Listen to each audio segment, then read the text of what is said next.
CM ತವರಿನಲ್ಲಿ ಮತ್ತೊಂದು ಭೂಕಬಳಿಕೆ ಹಗರಣ. CM ತವರೂರು ಈ ಒಂದು ಮೈಸೂರು ವರ್ಣ ಕ್ಷೇತ್ರದಲ್ಲಿ ದಲಿತರ ಭೂಮಿ ಮುಳುಗಡೆ ಆಗ್ತಾ ಇದೆ. ಬಯಲಿಗೆ ಬಂತು ಯಾರದ್ದೋ ಜಮೀನನ್ನ ಮತ್ಯಾರೋ ಮಾರಿದ ಪ್ರಕರಣ.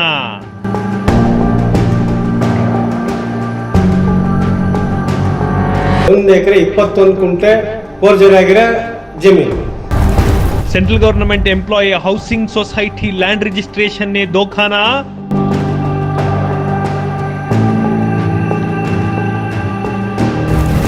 ಪ್ರಭಾವಿಗಳು ಲಪಟಾಯಿಸಲು ಮುಂದಾಗಿದ್ದು ದಲಿತರ ಜಮೀನನ್ನ.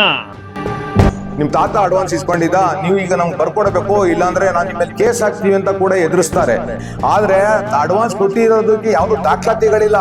ನಾವು ಕೊಟ್ಟಿದ್ದು ಅಂತ ಯಾವ್ದೋ ಒಂದು ಪೇಪರ್ ತಗೋಬರ್ತಾರೆ. ವೆಂಕಟ ಇನ್ ಸಂಕಟ. ನಿರೀಕ್ಷಿಸಿ ಈಡೆನ್ಸ್ ನ್ಯೂಸ್ ನಲ್ಲಿ.